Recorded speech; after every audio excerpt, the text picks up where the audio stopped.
Señoras y señores, muy buenas noches, bienvenidos a esta nueva edición de Galicia Opina. Las empresas deben recurrir hoy por hoy a todas las herramientas a su alcance que les permitan aguantar la grave contracción económica que vivimos y la pérdida de capacidad de consumo de la sociedad española. Una de esas herramientas, una de esas armas es evidentemente la internacionalización, la venta en el exterior, la apertura de nuevos mercados. Esta noche conoceremos a una empresa que lleva ya muchos años haciendo eso, y además en mercados complejos y lejanos como pueden ser el ruso o el japonés. Nos acompaña en esta mesa hoy el gerente de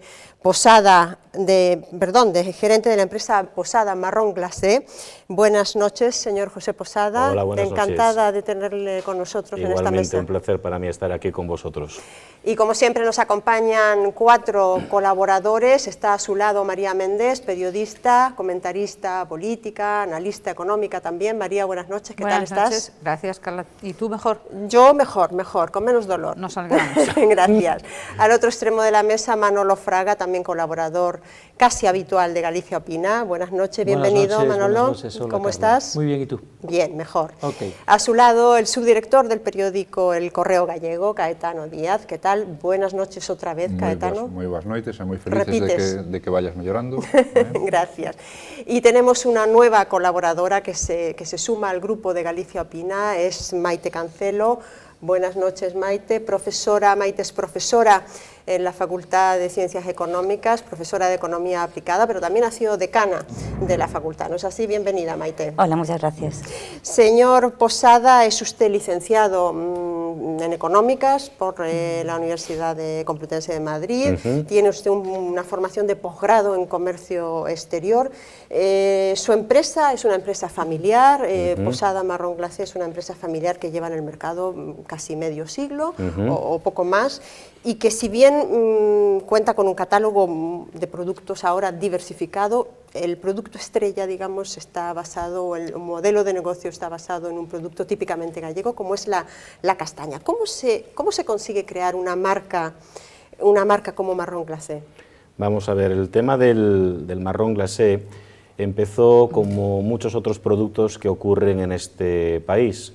Es decir, tenemos unos productos excelentes, pero no sabemos venderlos fuera, y tienen que venir de fuera. Mucha gente que está comprando materia prima en el extranjero para poderlos transformar y comercializar ellos con su marca. Es decir, lo mismo que ha pasado con el aceite de oliva, lo mismo que ha pasado con el vino, pues han venido muchísimos franceses e italianos a comprar castaña gallega porque saben que es muchísimo más productiva para hacer marrón glacé. Entonces la idea del marrón glacé la empezó mi padre. Bien es cierto que mi abuelo empezó exportando castañas a Brasil, la materia prima tal cual, y entonces bien es cierto que venían también muchísimos franceses en los años 80 a comprar castañas para transformarlas en marrón glacé, y se decidió hacer marrón glacé gallego. Ya que tenemos esa posibilidad y esa materia prima, pues se decidió hacer marrón glacé gallego. Al principio, pues mucha gente no sabía lo que era el marrón glacé, no sabían lo que era. ¿Qué es, por cierto? Es una castaña confitada, algo tan simple como eso. Simple como eso. Una castaña confitada que en mercados como el francés o el japonés lo valoran a 30, 40 euros el kilo, y aquí pues muchas castañas de las que sobran pues va para animales. Nadie es profeta en su tierra. Nadie es profeta en su tierra. Yo desde luego cada día lo tengo más claro. Estamos exportando cada vez más, porque saben los clientes internacionales que... Perdone que le interrumpa, hablamos luego de la exportación, que yo creo que es el plato fuerte quizá de vuestra empresa, pero el carácter familiar, ¿cómo se logra mantener ese carácter familiar de una empresa durante tanto tiempo en una economía que es tan agresiva y competitiva? Pues ahí está, porque muchas empresas del extranjero han sobrevivido, porque unos vínculos familiares que no tienen por qué ser financiación ajena, tienen que ser siempre financiación propia. Por ejemplo, muchas empresas familiares italianas así subsisten, ayudándose unos miembros de la familia con otros. En China exactamente igual, no recurren a financiación bancaria. Entonces eso le da un margen de liquidez, y luego también, por otra parte, pues un margen de maniobra que en una empresa propiamente profesional, valga la expresión, pues tendría que tener unos cánones, por cambio en la empresa familiar pues hay más confianza como para decirnos las cosas y más libertad y más flexibilidad para actuar, que es lo que está demandando realmente el mercado. Una flexibilidad productiva que lamentablemente no existe todavía en muchísimas empresas para ser el extranjero. Hablemos entonces de internacionalización. Decía usted que su abuelo comenzó en los años 60 prácticamente la exportación, sí, ¿no? a Brasil. Empezó mi abuelo en los años 50. Y luego han abierto mercados, sobre todo en países curiosos, ¿no? ¿Qué les pasa a los japoneses con la castaña? Pues pasa muy sencillo, que la castaña japonesa por materia prima pues es muy cara, por mano de obra y también porque es un tipo de castaña que no absorbe bien el almíbar. Entonces han visto que la castaña china o coreana no tiene otras propiedades, es otro tipo de castaña y se ven obligados a traerla de Italia o de Turquía o de España.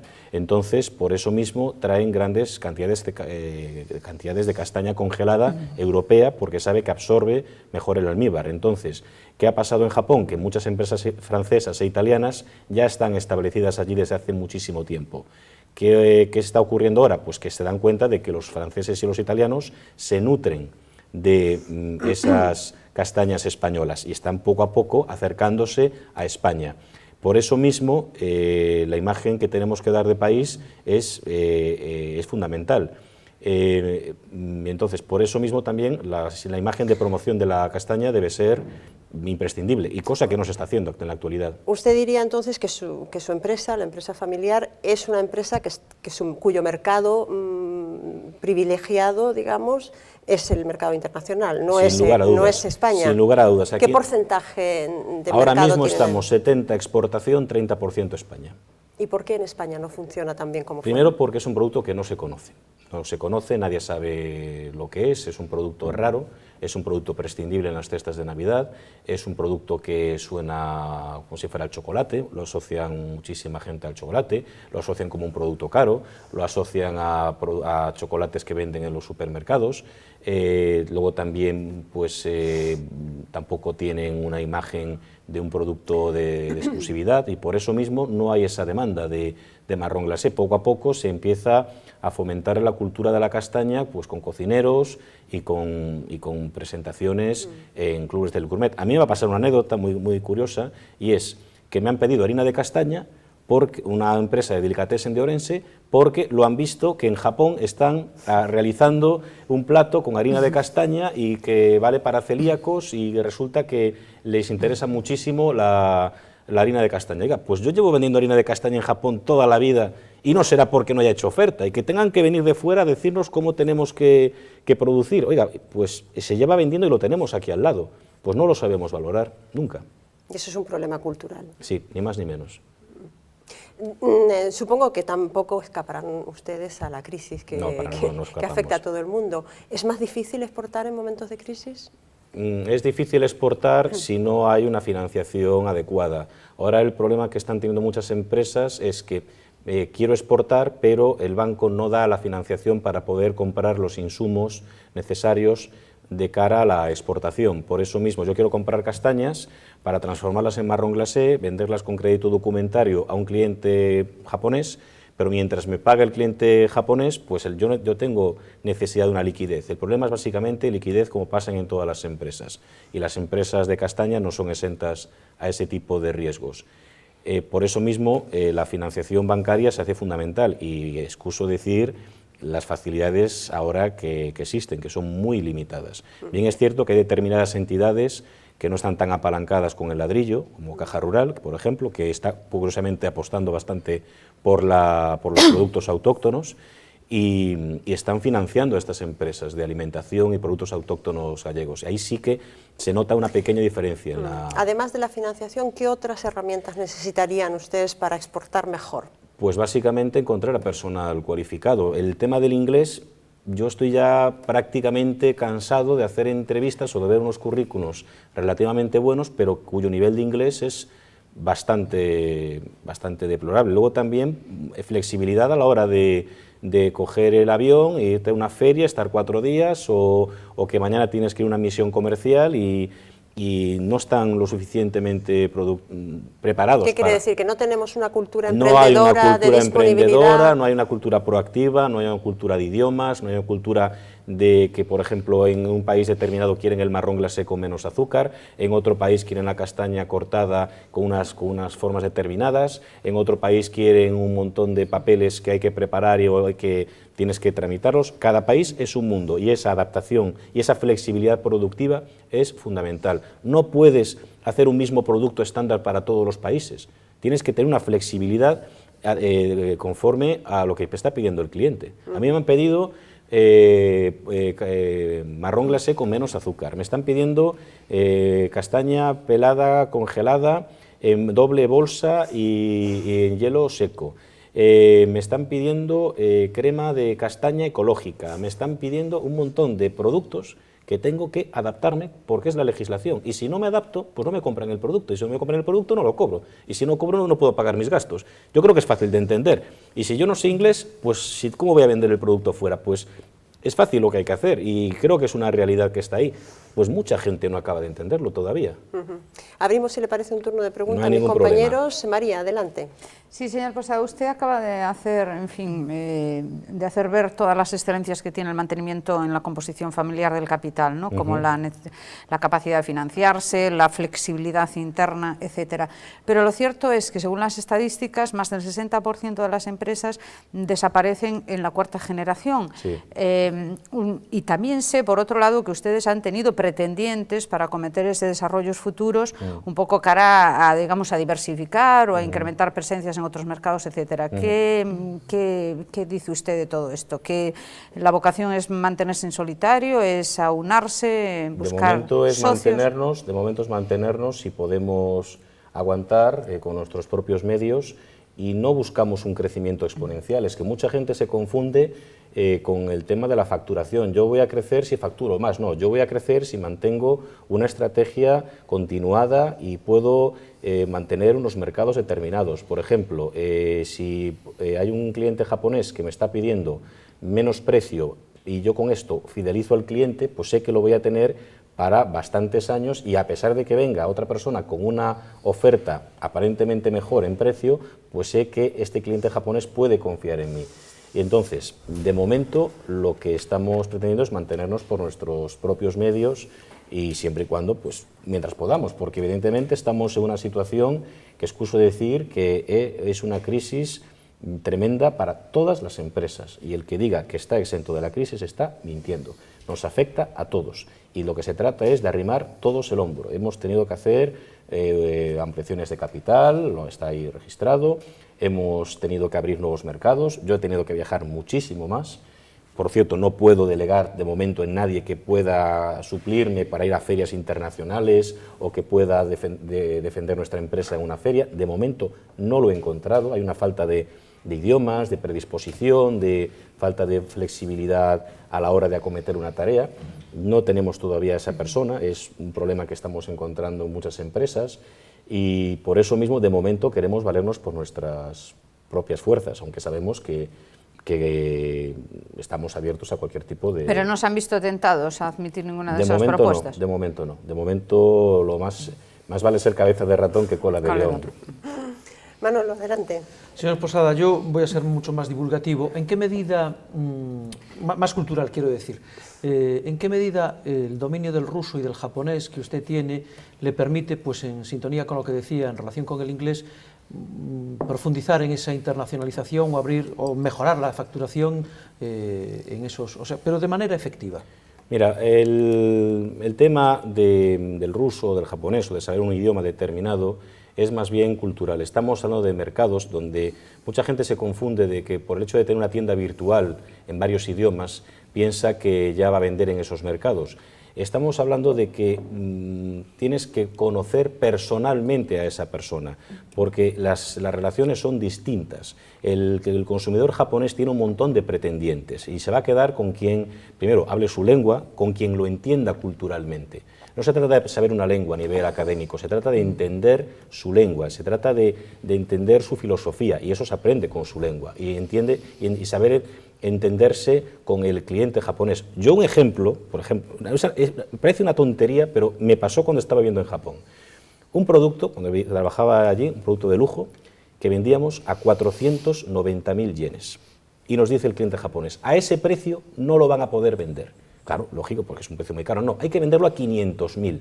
Pero ¿cómo es posible venderlo a 500.000? Sí, porque el 4 y el 9 son números de mala suerte en Japón, porque 4 y 9 significa muerte en japonés. Ya sé que parece una tontería, pero el precio se incrementó en 10.000 yenes para venderlo a 500.000 yenes. Entonces, cuando estás allí y entiendes su cultura, pues sabes adaptarte a su mentalidad y a su forma de hacer los negocios. Y con el ruso exactamente igual. Estamos hablando de países cuyo tiempo es totalmente distinto al nuestro. No es llegar allí, besar el santo y adiós y enviar correos, no. Es ir a estar con esta persona, entender su cultura, ser sensible con sus necesidades, saber que si apuesta por ti se la puede jugar en su empresa. Y eso es lo... claro, evidentemente la herramienta del idioma es una herramienta, pero no es un fin. Tienes que entender su cultura. Aunque seas filólogo ruso, si no entiendes su filosofía y su historia y su mentalidad y su forma de hacer las cosas, pues poco puedes hacer. Entonces no se trata de aprender idiomas, se trata de aplicarlos a su cultura en los negocios. Sin duda, pero por el idioma llega a todo lo demás, a su propia vida. Es una herramienta, es igual que el Internet. Yo le puedo decir lo que vendemos en Internet del marrón glacé. Dígamelo. ¿Qué? Dígame. El porcentaje de ventas, Sí. 0,5%. Una tienda virtual maravillosa, pero lo que funciona realmente es estar personalmente con la persona. Lo cual también va contra otro mito que es lo del crecimiento del comercio electrónico. Es que el marrón glacé, no estamos un hablando producto de un producto totalmente perecedero. Claro, claro. Es máis Depende. Caetano, adelante. Sí, falou-nos vostede das seivas de financiamento do peche da villa bancaria que está afectando a todas as empresas, tamén a súa. Como pequeno empresario, gostaríame saber a outra cara desa moeda, que é o diálogo e a colaboración coas administracións. Dende, no seu caso, dende o Concello de Ourense, a Deputación, as ferramentas e institucións que ten, organismos que ten a Xunta de Axuda para a internacionalización, por exemplo, o propio goberno estatal, hai algo... Sí, por exemplo, contolle 3 exemplos. O primeiro é a través do DIGAPE, por exemplo, nós agora fixemos unha modificación do logotipo, do envase, do diseño, do restyling do produto, de participación en feiras. Hai un montón de liñas de internacionalización de DIGAPE, acollémonos a esas axudas de participación en feiras. Logo tamén a través de FIAP, que é a Federación Española de Alimentación e Bebidas, tamén conseguimos un financiamento do 70% dun investimento dunha liña de cremas e purés, pagando directamente ao fornecedor. Non somente tivemos que pagar o 30% da máquina. Logo, a través do ICEX, a participación en feiras e emisións comerciais mediante cámaras de comercio. Aunque é certo que, excuso dicirlle, que os orzamentos destas institucións están reducindo. Quero dicir, vostedes están razonablemente satisfeitos desa colaboración ou pensan que... O problema é que entre que presentas a documentación da subvención, todos os papéis, e abónanse directamente na conta, hai un tempo. As empresas non poden agardar tanto tempo. O lóxico é que o máis práctico, que foi o que pasou co FIAP, é que paguen directamente á empresa que suministra unha máquina. Non tens que presentar os papéis, pagar antes a máquina, porque iso xenera un desfase de tesorería. O máis importante é, se tes ese orzamento, págalle directamente ao fornecedor e non tens que preocuparte de nada. É o problema, que piden un montón de papéis, pero logo non son áxiles ao tema da liquidación das axudas. Eu agardei un ano por unha subvención, un ano. Estaba todo perfecto. Maite. Innovación. Sí.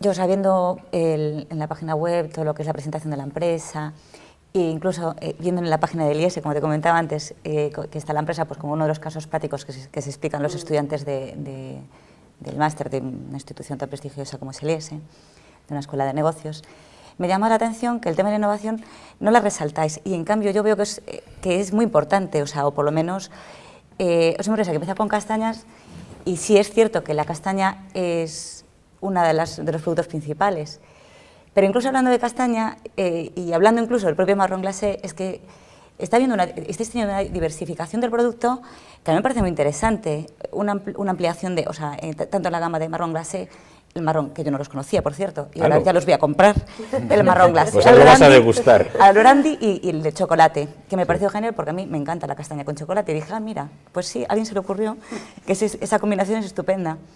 Pero luego, por ejemplo, con el tema de los nuevos productos, con los helechos, que además me llamó la atención porque la verdad es que a mí no se me ocurriría nunca. Me imagino que se vendrá comer helechos. O sea, las algas nos hemos ido acostumbrando, pero al helecho, pues mira, algo nuevo que tendremos que entrar.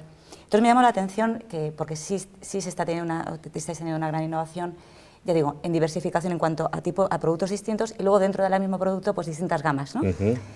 Entonces mi pregunta es si la innovación la tenéis sistematizada dentro de la empresa. Sí. Claro. ¿O es algo que os viene, o sea, porque puede ser una idea, una demanda externa, ¿no? Que viene alguien y os dice... básicamente son esas dos vías, proactiva pero si la tenéis sistematizada, porque la verdad es que es muy interesante. Sí, es proactiva y reactiva. Nosotros, por ejemplo, cuando nos piden determinados tipos de productos, porque ya se están desarrollando en Japón. Sí. Te hablo, por ejemplo, de mazapán de castañas, te hablo de castaña preglaseada en alveolos de atmósfera concentrada, queso de marrón glacé, cosas que ya se están vendiendo en Japón y que realmente ya van mucho más avanzados, porque en Japón el ciclo de vida del producto es cortísimo. Cuando sacas un producto, ya automáticamente ya tienes el siguiente lanzado porque es muy corto el ciclo de vida. Entonces, claro, nosotros lo que no vamos a hacer es dar pistas de por dónde vamos. Claro. Ahora sacamos el producto del queso de marrón glacé o sacamos otro tipo de productos como los helechos, las ortigas o otro tipo de platos preparados, pero evidentemente no vamos a dar pistas así públicamente de lo que estamos haciendo, pero sí, evidentemente tienes que innovar. Básicamente también porque nos lo están pidiendo varios clientes, porque, por ejemplo, en Ucrania tiene que ir porque que no tiene tiene que ir con una presentación determinada. En Japón tienes que ir con estos certificados, tienes que cambiar el ciclo productivo, tienes que sacar el producto nuevo porque sale más barato producirlo en España. Entonces tienes que adaptarte a ese tipo de fórmula que te da el japonés, pero sí con una cesión del copyright y que no lo vas a vender en ningún sitio más. Y con la castaña se pueden hacer infinidad de productos, pero infinidad, y con el helecho y los grelos. Sí, es que no es lo mismo internacionalizarse que ser competitivo. Y yo creo que bueno, en este caso estamos en una empresa que está compitiendo muy bien fuera, ya no solo es que sale fuera, que se internacionaliza, sino que compite fuera, pero porque claro, es que también tiene otras cosas. Maite, los españoles les damos 1000 vueltas en lo que se refiere en alimentación, en competitividad, en tecnología, a cualquier empresa inglesa, italiana, francesa, yo lo he visto, que tenemos unos productos excelentes, tenemos el aceite de oliva, tenemos el vino, tenemos, ahí está toda la tecnología, el talgo que está desarrollándose en Rusia, y la pregunta es, ¿y qué narices tenemos que hacer para poder vendernos mejor? Pues lo que habíamos cambiado, cambio de mentalidad y de actitud, que ahora se está cambiando. Falla la comercialización. Falla totalmente la comercialización, no sabemos vendernos, ese es el problema. No damos una imagen de país tecnológico o que sepa venderse. Y lamentablemente el problema es que tenemos unos productos tan excesivamente buenos que no podemos justificar por qué son más caros que otros que aparentemente se venden mejor. Sí, la castaña es bastante mejor que la china, porque absorbe mejor el almíbar, pero como China lo tengo al lado, se venden mejor, me dan más la brasa y están aquí con otras redes, pues tendré que quedarme con la castaña china. Pero quien dice la castaña dice la almendra. Y quien dice la almendra dice el vino, y quien dice el vino dice el aceite. Estamos que no sabemos vendernos y tenemos que demostrar, sí, cuesta más, pero tiene esta imagen de calidad, esta tecnología, y hay una empresa que apuesta por su país, que es lo más importante, y es lo que no se está haciendo, hasta ahora. María, creo que tenías otra pregunta. Siendo la castaña la materia prima que ustedes manejan para su actividad y considerándose defensores del ecosistema, pregunto yo, ¿es necesario, teniendo en cuenta que hay un enorme excedente de este producto en Galicia?